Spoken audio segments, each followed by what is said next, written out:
Welcome, everybody, to another episode of Jump Off a Dock. I'm DJ Demers. Oh, it's my turn. I'm Alex. Nussbaum, that is. And we're happy to have you. This week, we watched a movie, a festive movie. This episode's coming out on Christmas Day, I believe, or around. So it's a holiday movie. What a gift for all of our listener viewers. Oh yeah, their family is gonna be like, hey, time to unwrap the gift. And you're gonna be like, hold on, I gotta watch this episode first. And then they all gather around the hearth, and then they right after they put away the menorah, they Chanukia, if you want, they'll then watch on YouTube on the big screen. I recommend it. We do shoot in 1080p HD. I love it. You know what I love about our friendship is there's more Judaism in my life than there has ever been. Huh. You know what I mean? I never even thought of menorahs around this time of year, and I'm happy you bring that. Oh, that's good. I'm glad you said happy, because I'm hoping that it's enriching. It is enriching. Speaking of enriching, I don't know if that's a proper segue, but this week we watched Twas, The Fight Before Christmas, and that is a documentary that just came out on Apple TV. It's about one lawyer in northern Idaho who wanted to decorate the hell out of his house, and the neighborhood he lived in, the HOA, said, no, you can't do that. So a huge legal battle ensued. Yeah, HOA, which means what? HOA. For Homeowners Association. Yes. People who, a set of CC&Rs, not Creedence Clearwater Revivals, in which they regulate the neighbors and all their goings on and doings. What's the CCRs again? It's in the contract. Covenants like and things and regulations. I don't know, something like that, yeah. Yeah, so it was just a whole boondoggle. This guy was just saying, why can't I bring Christmas cheer to the neighborhood? And they were saying, well, you're inviting thousands upon thousands of people into our neighborhood, and he was just moving in. It was. So my first question to you, Alex, because it just got to be stated. We got to get this out of the way. You know what? I'm not going to ask it as a question. I'm presenting another award, Alex. I'd like to present the award to Jeremy Morris, the protagonist or antagonist of this documentary, who wanted to decorate his home. I'm presenting him with the award of least likable person we've watched in a documentary so far. Wow, and we've had murderers. Oh yeah, and ticklers. Just so you know, I just want to clarify what the scale we're judging this on.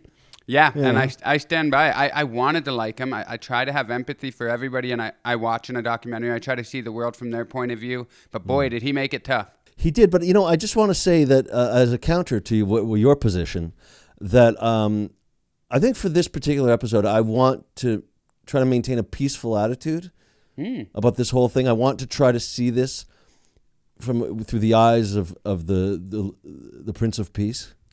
Okay. Your Lord and Savior Jesus Christ. I'm saying that because otherwise we're going to go down that road that the media and those opportunistic politicians want us to go down, where we're divided and separated and we point fingers and we spew hate. So I want to just approach this by not being too judgmental, by appreciating where he comes from. I mean, there was mention made of him being bullied. And so I think this is more of a matter of like learning that we have to process our pain. I got to say, I appreciate you taking that approach, because it really this did speak to the divisiveness in America and the world right now. So I appreciate you taking that approach. I'm still going to say very unlikable man, because even like his parents, it seemed like they were trying to speak highly of him, but didn't seem like they felt too emotionally. I don't know. I didn't feel like his parents even liked him that much. They loved him maybe, but I felt like everybody, and even his wife, I felt like everybody was like, yeah, this fucking guy, Even the Idaho Bar Association, even they said, yeah, we know him. So, yes. But just to kind of go from the opening scene where he's picking out a Christmas tree, and he's just so overjoyed. But by the way, that was the other thing that the parents said, is that he just wants to bring joy to the world, right? I didn't buy it for a second. Okay, so what do you think about the relationship dynamic in that marriage? What do you think of it? Here's what I think of it. I was so happy that the documentary gave Christy, his wife, a voice at the very end. It was like the first time she spoke alone with the camera and candidly said, this whole ongoing legal battle with the neighborhood deprived me of friendships I could have made, memories I could have had. Because he came in so hot at the beginning, letting everybody know, this is what I'm doing. Before they had even closed the deal on this new home, he went to everybody and said, hey, just so you know, I'm going to be fucking shit up in your neighborhood. So right away, everyone's like, well, we're not going to be friends with everybody avoided him, avoided her. So their relationship dynamic, the way it seemed in this movie, the way it was edited, seemed like he was bullying her. That's the thing. He might have been bullied as a kid, and that's all well and good, but he bullied everybody else in his life now. Well, the bullied becomes bully is kind of the theme of this right here. I mean, I think also there's an element too of him being. It's strange because he's also a bit like a little kid. And she was being a bit the mommy all the time. Like, no, we have to. She always had to kind of rein it in and tell we have to do this. But then he was the kid that could not be contained. Could not. But that little kid thing. You're an adult, and to say, "Oh, Christmas is all about the kids." This thing that he brought on the neighborhood and his family became so intense that his kids had to leave at Christmas because of fear of violence. So for him to say, Christmas is about the kids, I want to bring joy to the kids. Well, you made your kids leave their home at Christmas. So you're lying. You're lying, dude. Yeah, I mean, look, clearly there's a lot going on in terms of him making things a lot about what he wants and himself, which is the narcissistic point of view of a child. Yeah, so, that's true. He is like a big old kid. Yeah, so in some way, like he's got the positive, joyous, fun-loving elements of a child, but also the mine elements of a child too. I didn't get any of the fun-loving, joyous elements. In the beginning, they tried to show it. They tried to show a little bit of it with his what is it? The storage unit. Yeah. That his grandpa gave him that big toy. I forget what it's called, but he's like, my grandpa. Anyway, every time he tried to show the joy of a child, I saw right through it. I was like, this guy doesn't have joy. There was no joy in this man's demeanor. Putting up a bunch of lights does not make you a joyful person. I just don't believe this guy, Jeremy Morris, is being a big old kid stick when he's suing the bejesus out of everybody. It's like kids don't... I just didn't buy any of that. All of his reasons were purely narcissistic. Even if he was donating to charity and all that, he wanted to be the guy who had this big old property. And he kept doing it under the guise of individualism and America and aligning himself with those. But you just want to have a big old light display, you know? He wanted to sue the bejesus into people. That's my theory on that. Yeah, I like that. Religion through litigation. That's good. Baptism through paperwork. That's good. By fire and by paper. Yeah. He compared what he was doing to the Berlin Wall coming down, which was one of the most just like eye-rolling moments in it, where they told him he needed a permit, and he was like, did they need a permit to tear down the Berlin Wall? He was like, he said, no, you don't need a permit because it's not an event. It's a miracle. You don't need a permit for a miracle. I was like, shut up. Listen, if you're going to take the positive side and you're trying to see Jeremy's side on this, then I'm going to go the other way because that's going to make for more entertaining content and is how I feel. Shut up. Everything this guy said was so like, you're lying, dude. And the fact that he recorded everybody, all of their conversations from the second he met them, and he was like, I'm 1,000 times smarter than everybody. No, dude, you're devious. You're devious. Yeah. Oh, yeah. Yeah, actually, I wanted to ask you about that. Do you ever record anybody? No, never. And now I'm worried other people are recording me. You know that you can't record in some states. Like some states you can record as long as you're in the conversation, right? This is I can't remember the term of the one party, two party, whatever. But in California you can't. He's actually from LA, so if this happened in California, he wouldn't be able to do that. Really? Yeah. You can't record unbeknownst to the other person. I looked it up. Huh.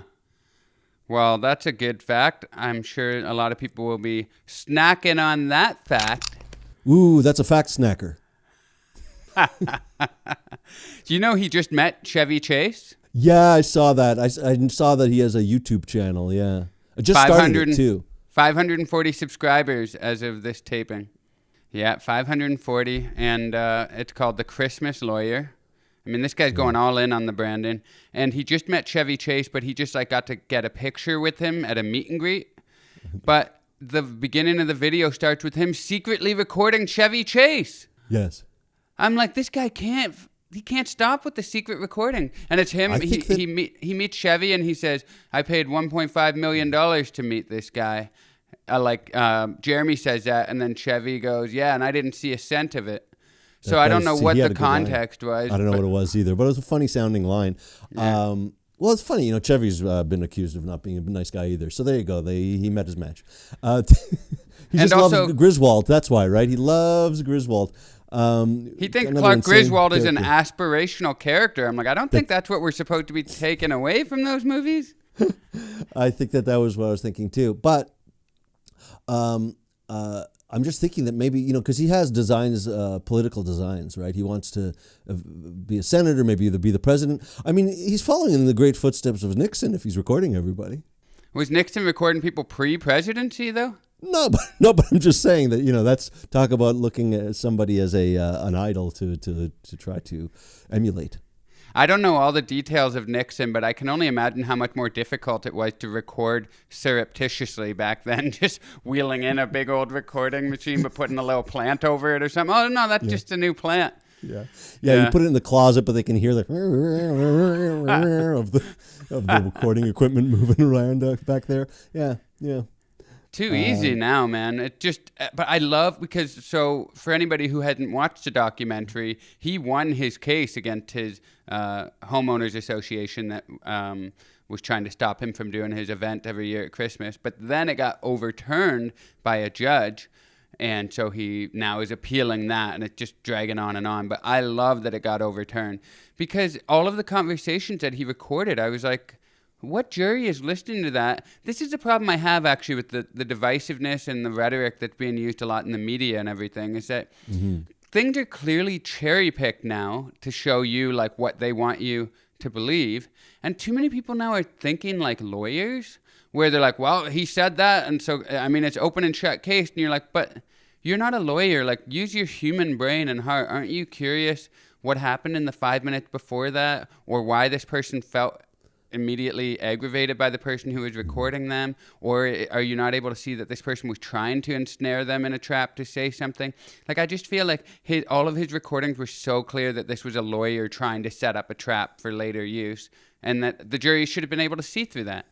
Yeah, I think, well, think about it. If we grew up watching TV and listening to radio and all that sort of thing, and you just know what you see and what the story is trying to tell you, and they show you scenes that set up a story, and that's how you understand things, is that's the truth of that story. So I think people are just used to that. They're like, oh, well, seeing is believing. I saw the video clip. I see all I've needed to see. Look at the way that person behaved. It's like, well, we don't know what maybe led them to behave that way. Like maybe right before that, they were instigated to behave that way. And maybe you would behave just exactly the same way. Yeah, that's not going to happen if all you're seeing is that, because, well, that's the story. That's what I see. If I see it, then that's what I know I can believe.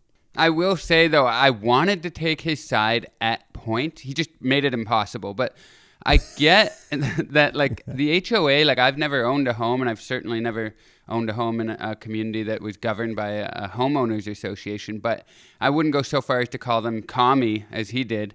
But I can see that it would really irk me if, let's say, I tried to put a basketball net up, and my HOA was like, no, you can't do that. I would be like, are we not in a free country? So I get that. He was just taking it to such an extreme that I couldn't get behind him. But like the NIMBYism, which for anybody who doesn't know that term, because I just learned it last year, NIMBY means not in my backyard. And it's people who live in nice neighborhoods are often, they're averse to low-income housing development being built or any sort of thing that they think will sully their neighborhood. I like the idea of pushing back against that. Yeah. But he wasn't the conduit for those feelings. Like he was worse than whatever evil they represented. By the way, I do like the term NIMBY. I like the idea, but I also like the term dinks, like double income, no kids. That's a fun one. Yeah, I like calling my wife and I NIMBY dinks. NIMBY dinks. That's a good character name in a movie or something. Yeah. I like that. A private eye named NIMBY dinks or something. Ooh. On the case, yeah. This is another thing that bothers me about. There's just so much fake dialogue happening in the media, and then it extends to the real citizenry, and people. It just bothers me. Like, in one breath, he said, "It is my mission to spread Christmas cheer."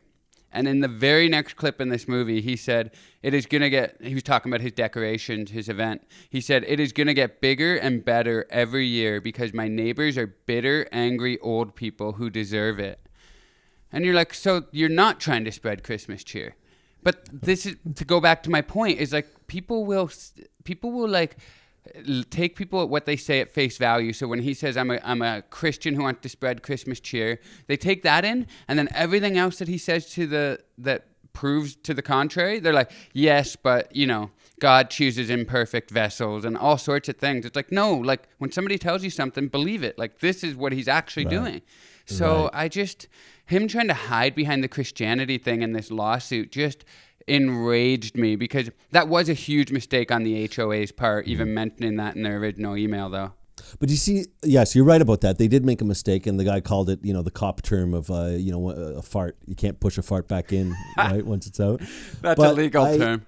But again, you say that enraged me. And see, this is the thing, and it's not to say I didn't feel these feelings when I was also going through that, like watching it. But I do feel as though being enraged is not being enraged is counterproductive to living a good life, and that we're being sucked into this. We're being sucked into being enraged, and I don't want to get sucked into it. I don't want to. Just because he says things that he says about the fact that these old bitter people deserve it, doesn't mean that I'm going to say I'm going to get angry at spite Jesus or whatever he is. And I also like the fact that they brought up they finally did somebody brought up the pastor. So find out a guy's a pastor that he said that that what he did was contrary to scripture. They said that you don't repay evil with evil. You strive to do what is good and seek peace, and pursue whatever peace. I don't know. The point is, stop writing. Point is that yeah, that's the main message, is that clearly he's not abiding by this whole idea of like, I'm a good Christian and they won't let me be a good Christian. I mean, you can say the word Christian, but that actually does represent a certain number of values. I mean, what would I know? I'm like a heathen Jew. I mean, what do I? But if you're gonna say it, like I wouldn't say it. Yeah, you wouldn't catch me saying it. Anyway. I just love that you trailed off there when you were saying the Christian values. I just picture like if Moses had delivered the, at the top of the mountain with his tablets, if he had just trailed off at the end like that, just how powerful that would have been.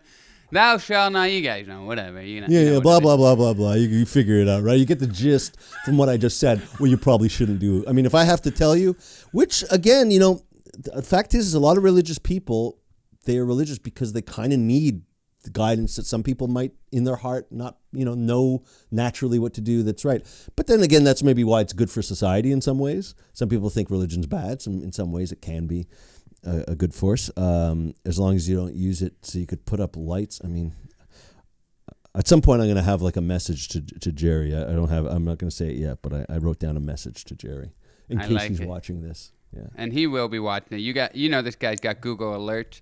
But, I mean, who am I to judge? I also have a Google alert. But we're being honest around here. Yeah, also, I agree with you that I try not to be enraged by these things, but having a nice, peaceful attitude does not make for a good podcast. You know what I mean? I got to bring the rage. I was enraged I took deep breaths while I was watching him, but I did not enjoy this man's outlook on life because you know what it reminded me of in my own small way? Imagine I just moved a couple months ago, but our old apartment, when we first moved in, we were there for maybe 10 minutes. And we were excited because we were in our new place. So we started dancing. We put on some music and we were dancing. Within 2 minutes of dancing, our neighbor is knocking on our door being like, hey, you guys can't dance like that. Well, he didn't know we were dancing. He was like, you're making a lot of noise. We hear everything down there. You're going to have to cut it out. So we were like, okay. And then all he did was complain for the next little while. But him and his wife were around our age. They were in a similar industry. I was like, you threw away an opportunity to make friends for life. Not to say like my friendship would have been the greatest gift you ever got, but like, isn't that more important than being right and like proving a point? Just bothers me. Ironically, they were the HOA in that case. Yeah, except we're all renting, so nobody's got any power here. Nobody at all. The fact that they didn't come with a freshly baked pie is an outrage in itself. Exactly. You want me to stop dancing? Where's my pie? That's what I should have said. You should have said that, and they're like, what? Pie, welcome wagon pie. What? You've never heard of it? Yeah. Well, shows how much you know about being neighborly, which leads me to my next thing. Have you ever seen because we're Canadian, I'm going to throw a little Canadiana in here, the NFB short, Neighbors?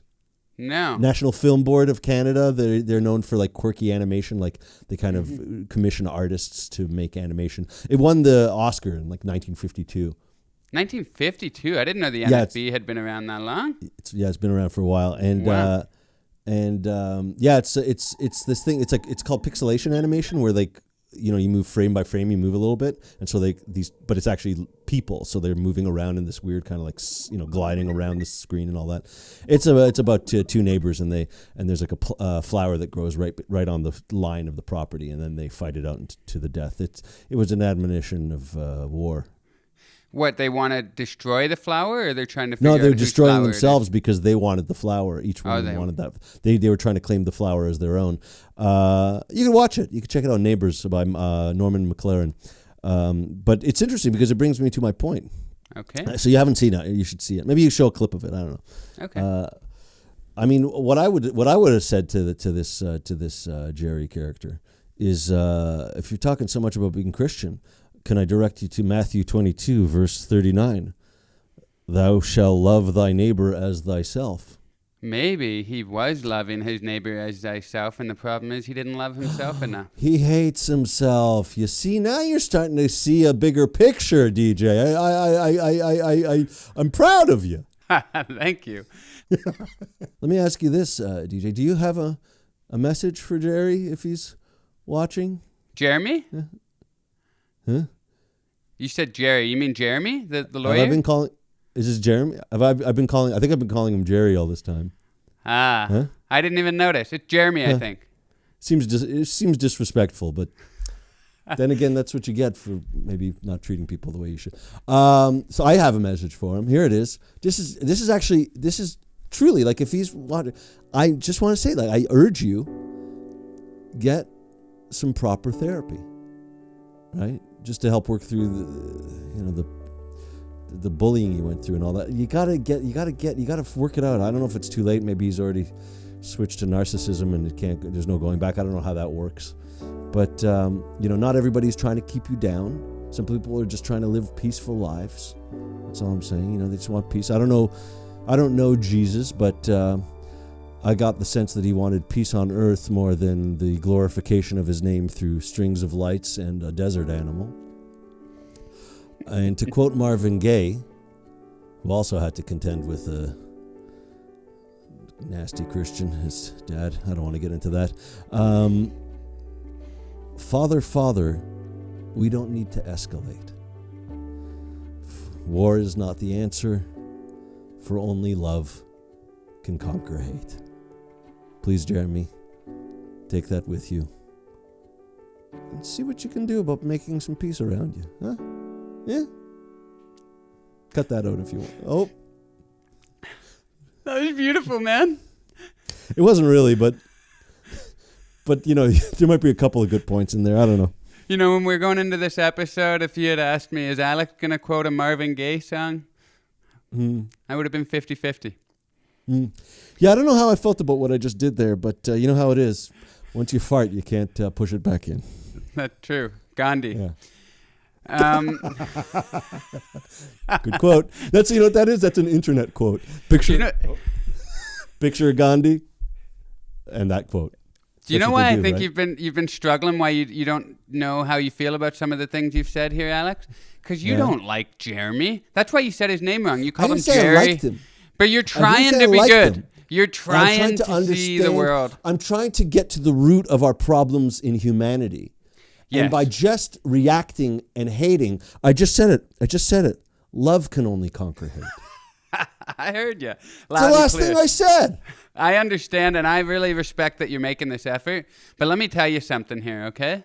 This man I'm listening. associated with the 3%ers over a Christmas display. See, you're going to give me a list. You give me, you know what you do? This is what you do. You say, I understand what you're saying. I agree with what you're saying. Here's a bunch of reasons why I actually don't agree with what you're saying. No, I appreciate that what you're doing. That doesn't take away from the fact. Let me finish this list, okay? He associated with the 3%ers. He called his neighbors. He called his neighbors terrorists. He called his neighbors. He wished his. Let's beat him with sticks. You get the torch. I'll get the pitchfork. Let's go after him. He wished his 80-year-old That'll neighbor help. Dolly would lose. He was like gleefully. He was like, "Oh, she can't have 3 dogs in this That was neighborhood. pretty bad. That was pretty I'm mean. going That to was take Grinch one of stuff her right there. He was dogs a Grinch. away." He was being a Grinch right there. Yeah. Oh, another thing is the guy that he worked with, that Don Bradway, his name was, when they explained how they knew each other, he said, we had worked with each other before previously on patriotic events. I was like, what the hell were you guys getting up to that you need to use that vague of a euphemism? Patriotic events. I like Patriotic that. events. Patriotic events. You got I think armed that's what security. Isn't that what the Nazis called what they did? Patriotic events. And then anybody who says I'm 1,000 times smarter than everybody else, I can't get behind the guy. Yes, but pride cometh before the fall. I don't want to have to quote the Bible till the cows come home, but I'm waiting for the cows. So I will say this: if we're going to go down this road, I might as well ask you. Do you think that maybe Omicron will remove all the selfish people from our society?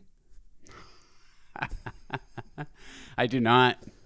No? I do not. I haven't done too much of the research on what the properties are of Omicron, but I don't know if. No, because if it's like people who only, because it's like an individualistic society where you're not gonna wear a mask to help the greater good, and you go down the road of believing the worst, and it's a very kind of the idea of being vulnerable to this virus kind of works also with not wanting to separate yourself from society, the rest of society. I mean, is that like just a? I don't know. I think narcissism and egotism are one hell of a protective shield as well. You know how a lot of times when people are drunk driving, they get in a big accident and then all their passengers die and they're the only one who survived because they were all loose and limber from the alcohol. Do you know why? Why? Because God wants them to live with that guilt. Anyway, this has been a wonderful episode. Merry Christmas, everybody. It's a Christmas. This was our Christmas special. I mean, what were we supposed to glean from this? This whole thing was halfway through this. It had me craving some black hole documentaries. You know what I mean? That's how much I didn't want to look at this guy anymore. Look into the yawning maw of his black hole of a narcissistic mouth. He did. He had a black holeness of the soulness. And he called the judge corrupt as soon as he ruled against him, which reminded me of some other narcissistic guy I don't like. Everything about it was just... Some other, anyway. Right? Yeah, you know who other. I'm How about talking that? about. Yeah, I know. Yeah, the narcissists are having their day right now, and that's why we don't want to match their hate with hate. Because if I can quote Marvin Gaye, what did he say? He said, "Father, Father." Anyway. I'll try to get the right so we can play some Marvin Gaye going out of this That'd episode. That'd be nice. Oh, I'll just find like one of those kind of karaoke versions that was just the, yeah. You don't want to get Robin Thicke out here. That sounds vaguely provocative, what you just said. Remember he got sued on his only hit, I know, Lines? but get Robin Thicke. I don't know, it just sounds something about being thicked by something. That's a good, like Robin Thicke and Nimby Dinks. I think that we got some sort of show. We got Robin Thicke and Nimby Dinks. It's a good time. Guys, we don't know what we're watching for next episode because we're taking a week off for Christmas. You can enjoy your time with your loved ones, put up your Christmas light. However many you want. You're an individual, and society can't tell you what to do. You know what? But also think of your neighbors, because they have to live with you, and you have to live with them for however long you live there. So think about that long term. You know what I mean? Maybe your wife wants to bake some cookies. Anyway, let's not get into that whole thing. All right, guys. As Marvin Gaye said, hello. And as we're saying, goodbye. No, that was actually Lionel Richie, you dumbass. You're telling me Marvin Gaye never said hello once in his life? Do you know what? You make a good point, and I'm going to have to withdraw. I withdraw. Well, I guess that's it then. Have yourself a happy Christmas and Merry and we'll talk to you later. I'm Alex over here. Who are you? I'm DJ. Thank you very much, guys. We'll see you in the new year. I'll jump off the drop.